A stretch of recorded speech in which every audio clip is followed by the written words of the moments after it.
25 लाख का कर्जा ऐसे उतरता हुआ चला गया कि पैरों के नीचे तो जमीन ही निकल गई। हमने तो कभी नहीं सोचा था कि ये ऐसा उपाय है। इतने रुपए आएंगे कि संभाल नहीं पाएंगे। रुपयों की चिंता छोड़ दो और कर्जा आपका चुटकियों में उतरता हुआ चला जाएगा अगर आपने ये हनुमान जी का उपाय आजमाया तो। सभी को सीताराम जय बाबा की। तो आज जो मैं उपाय बताने वाली हूँ आपको, ये उपाय आपका ज्यादा नहीं 20-25 सेकंड लगेगी। इसे करते ही तुरंत आपको असर वहीं पे दिख जाएगा। ये उपाय आपको घर पे नहीं करना है, मंदिर में ही जाके करना है। और सब कुछ मैं आपको बताने वाली हूँ और आपको समझाने वाली भी हूँ। ये आप शनिवार को नहीं करना है, मंगल को करना है आपको। और ना आपको 2 मंगल करना है ना 3 मंगल करना है, सिर्फ आपको ये सिर्फ एक ही मंगल को करना है। और जिस दिन आप करोगे उसी दिन ही आपको मंदिर में खड़े खड़े 20-25 सेकंड में ही आपको खुद ही फर्क नजर आ जाएगा। मनोकामना कैसी भी हो और कितनी भी मनोकामना हो, आप 1 या 2 या 3 मनोकामना रख सकते हैं इसमें। लेकिन आपको मैं ये वाली बात मैं आपको हर एक वीडियो में बताती हूँ कि आपको जो भी करना है सच्चे मन से करना है। क्योंकि अगर हमारी भक्ति सच्ची है तो हमारे भगवान भी सच्चे हैं और हमें सब कुछ वो देंगे जो हम चाहते हैं। लेकिन हमें विश्वास बना के रखना है, क्योंकि विश्वास ये हकीकत बात है दोस्तों। इतने रुपए आएंगे कि संभाल नहीं पाएंगे आप। अगर आपके ऊपर मोटा कर्जा है तो वो भी आपका उतरता हुआ चला जाएगा। अगर आपने किसी से मतलब किसी को आपने पैसे दे रखे, वो आपके पैसे नहीं दे रहा है, वो भी आपके पैसे आसानी से बहुत प्यार से ही, और ना कोई लड़ाई ना झगड़े के ना कोई नफरत के, आपके पैसे जैसे इज्जत से लेके गया था ऐसे ही इज्जत से आपके पैसे खुद देकर जाएगा। सिर्फ आपको ये उपाय का खास करके ध्यान रखना है कि आपको ये मंगलवार दिन करना है। और आपको ये घर पे नहीं करना है, इसके लिए मंदिर जाना पड़ेगा। उसके लिए आपको चाहिए हनुमान जी का एक सिंदूर का पाउच, एक कलावा, एक आपको चमेली के तेल की बोतल चाहिए जो हनुमान जी को बहुत ही ज्यादा पसंद है। और आपको चाहिए हनुमान चालीसा की किताब, और आपको चाहिए एक सफेद कागज जो आपको आसानी से किसी की भी दुकान पर मिल जाएगा। और मैं आपको एक बात बता दूं, अगर किसी की दुकान पे नहीं मिलेगा तो आप अपने बच्चे की कॉपी से भी ले सकते हैं, आप उस पे भी लिख सकती हैं। और लाल कलर का आपको पेन चाहिए। तो जो खास करके जो है इसमें जो काम करने वाला है वो यही कागज है, जिस पर हम हनुमान जी के लिए अपनी वो जो कार्य है ना उसे मुंह से नहीं बोलेंगे। इस मतलब सब कुछ हमें इस पे उतारना है। आप पैसे की तंगी है, या आपसे किसी ने पैसे ले लिए वो वापस नहीं कर रहा है, या आपने किसी से पैसे लिए उसके पैसे नहीं दे पा रहे हैं, या कोई बीमारी है, या कर्जे बहुत ही मोटा कर्जा है, 30-35-25 लाख तक का कर्जा है। और या कोई मतलब आपकी जॉब वगैरह जो सरकारी जॉब नहीं लग के दे रही है, फार्म भर के देख लिया, पढ़ाई भी बहुत करते हैं, मेहनत भी बहुत कर चुके हैं, बिल्कुल हार थक के बैठ चुके हैं, लेकिन आपने पूजा पाठ बहुत करके देख लिए, भगवान जी आपकी नहीं सुन के दे रहे हैं, तो वो अब सुनेंगे। अब आपको बिल्कुल भी चिंता करने की कोई जरूरत नहीं है, क्योंकि आप हनुमान जी की शरण में आ चुके हैं। और एक बात और बताऊं मैं आपको, अगर आप बहुत भाग्यशाली रहे तो हनुमान जी की कृपा से यह वीडियो आप तक जरूर पहुंचेगा। तो समझ जाइए कि हनुमान जी से आपने बहुत ज्यादा दुहाई लगाई थी और आज आपका कर्जा उतरने वाला है। जो भी मुसीबत है, जो भी संकट है, वो सब कुछ आपका खत्म होने वाला है, क्योंकि इस वीडियो को आपके पास हनुमान जी ने पहुंचाया है। क्योंकि आपने बहुत ही ज्यादा उनके सामने विनती की थी तो उन्होंने अपने भक्त की सुन ली है। तो आपको मंगलवार दिन सुबह नहा धोकर साफ सुथरे कपड़े पहनने हैं। कपड़े आप पीले, ऑरेंज, लाल कलर के, मतलब आप काला नीला ये छोड़कर आप कोई सा भी पहन लीजिए, लेकिन काला नीला खास करके हनुमान जी की पूजा में बहुत ज्यादा ही ध्यान रखना पड़ता है। तो देखिए, आपको सुबह ही नहा धोकर ये कपड़े पहनने के बाद आपको ये सारा सामान लेना है, और आपको इसके साथ एक घी का दीपक भी आपको लेना है। पर हम इस खत को ना घर पे ही लिखेंगे। और ये खत किस तरीका से हमें घर पे लिखना है तो उसके लिए मैं अभी आपको बताऊंगी, लेकिन पहले बात सुन लीजिए। जो भी आपका संकट है, जो भी आपकी मनोकामना है, वो सब कुछ इसमें लिखने के बाद आपको इसे फोल्ड करके घर पे ही, जब इसे हमें सारे सामान को लेकर जाना है, सरसों के तेल का दीपक नहीं जलाना है हमें इसमें, ना तिल के तेल का जलाना है, हमें इसमें देसी घी का दीपक लेना है।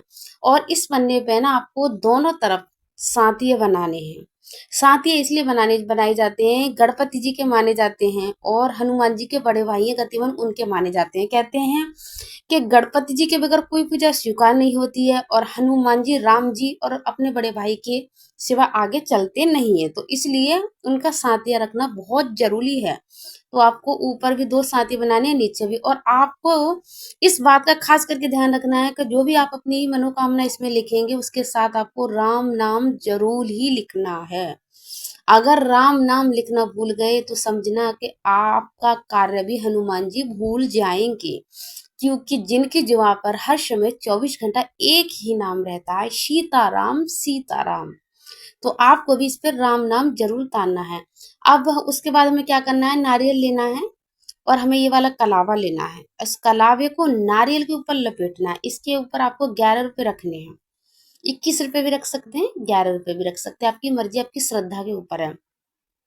तो इसके ऊपर हम जब 11 रुपए रखेंगे और नारियल को लपेटेंगे 3 दफे, और जब भी अपना कार्य हम अपने मन में बोलेंगे, बोलते हुए लपेट लेंगे इसे।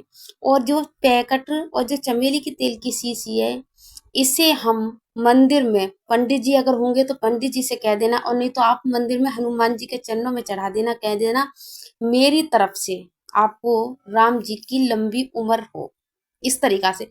क्योंकि सिंदूर हनुमान जी के ऊपर इसलिए चढ़ाया जाता है कि जब सीता माता सिंदूर अपनी मांग में भरती थी तो हनुमान जी पूछते थे, माते तुम इसे क्यों लगाती हो, इतना भरती हो मांग में लाल लाल। जब सीता माता ने बताया कि मैं अपनी प्रभु की, अपने पति की लंबी आयु के लिए सिंदूर भरती हूँ, तो हनुमान जी ने भी उस दिन से ही सिंदूर अपने शरीर में लगाना चालू कर दिया था कि मैं भी अपनी प्रभु की आयु के लिए सिंदूर लगाया करूंगा।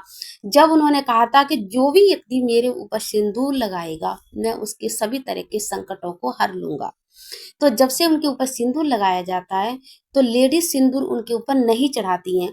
तो आप इस चमेली के तेल और सिंदूर को उनके चरणों में रखकर चले आना। इसे पंडित जी खुद ही लगा देते हैं मंगलवार शनिवार को। आपने देखा भी होगा हनुमान जी के मंदिर में बहुत सारे सिंदूर की बोतल, सॉरी सिंदूर की बोतल कह रही हूँ, चमेली की तेल की बोतल, सिंदूर के पैकेट रखे रहते हैं, क्योंकि वहाँ महिलाएं चढ़ाती हैं और पंडित जी बाद में उन सभी को कटोरी में घोलकर बाबा के ऊपर लगा देते हैं। तो आपको इस तरीका से करना है। घी का दीपक जलाना है और आपको 11 पाठ हनुमान चालीसा का करना है। उसके बाद आपको यह खत जिसमें आपने अपना सब कुछ उतारना है इसमें, और राम नाम जरूर लिखना है। जब इस खत को आपको उनके चरणों में रखना है और इस नारियल को कला में बंधे हुआ आपको हनुमान जी के सामने नजरों से नजरें मिलाकर 7 दफे अपने सिर पर उतारना है। मतलब माथे से पैर तक नहीं उतारना है, उनके सामने खड़े होकर झुकना नहीं है, सिर्फ सिर के ऊपर से ही आपको 7 दफे घुमाना है, घुमाकर हनुमान जी के चरणों में रखना है। और अब हमने घी का दीपक जला लिया है, तो घी घी का दीपक जलाकर हम अपना खत यहीं पर ही लिख कर ले जाएंगे, घर पे ही लिखेंगे। इस घी के दीपक में 2 लौंग डालनी है और हनुमान जी से विनती करनी है, हे संकट मोचन हनुमान जी, पैसों की तंगी बहुत आ चुकी है बाबा, हम आपके बच्चे हैं, अगर हमसे कुछ गलती हुई है तो कान पकड़ के हम आपसे क्षमा मांगते हैं। और ऐसे ऐसे जो भी परेशानी है बाबा, मैं आपसे मुंह से नहीं कहूंगा, मैं सब कुछ अपना दुख इस खत में लिख रहा हूँ और इस खत को लेकर मैं तुम्हारे दरबार आ रहा हूँ, दरबार मतलब मंदिर आ रहा हूँ। इस तरीका से आपको इसमें लिखना है। फिर आपको कलावा लेना है और कलावे को आपको इतना तोड़ना है जितना आपका साइज है, और तोड़ने के बाद आपको इस खत के अंदर ही रखना है। इस कलावे को इस खत के अंदर रखना है आपको। अपने फिर से सुन लीजिए, अपने साइज के ऊपर से एक दफे ही नापना है, 7 दफे नहीं, सिर्फ एक दफे ही नापना है, एक डोरी से नाप कर उसे और इस खत के अंदर रख दीजिए, जिससे हनुमान जी को पता रहेगा ये आपके ऊपर की विपदा संकट उनकी खत में रखकर उनके चरणों में चली जाएगी। और यकीन मानिए कि आपके जो दुख हैं, पैसे की तंगी है, इतनी जल्दी खत्म होगी, सीताराम बाबा की कृपा से इतनी जल्दी खत्म होगी कि आपने कभी सोचा भी नहीं होगा। और आपको ये 2 3 4 5 मंगल नहीं करने हैं, आपको सिर्फ एक ही मंगल करना है। लेकिन आपको ये सब कुछ एक मंगल करना है, लेकिन आपको हर रोज 11 पाठ हनुमान चालीसा के आपको हर रोज उसी मंदिर में जाकर करनी है जिस मंदिर में आप इस खत को रखोगे बाबा के चरणों में। इस खत को लेकर नहीं आना है, वहीं छोड़ना है, नारियल को भी वहीं छोड़ना है, सब कुछ वहीं छोड़ना है, कुछ वापस लेके नहीं आना है। आपको हर रोज 11-11 पाठ उस मंदिर में करके आने हैं, जब तक आपकी विपदा को हनुमान जी पूरी तरह से काट नहीं देंगे। देखिए, अगर आप चाहते हैं कि हनुमान जी आपकी ये सभी तरह की आपकी संकट विपदा कट जाए, तो आपको थोड़ी मेहनत ज़रूर करनी पड़ेगी।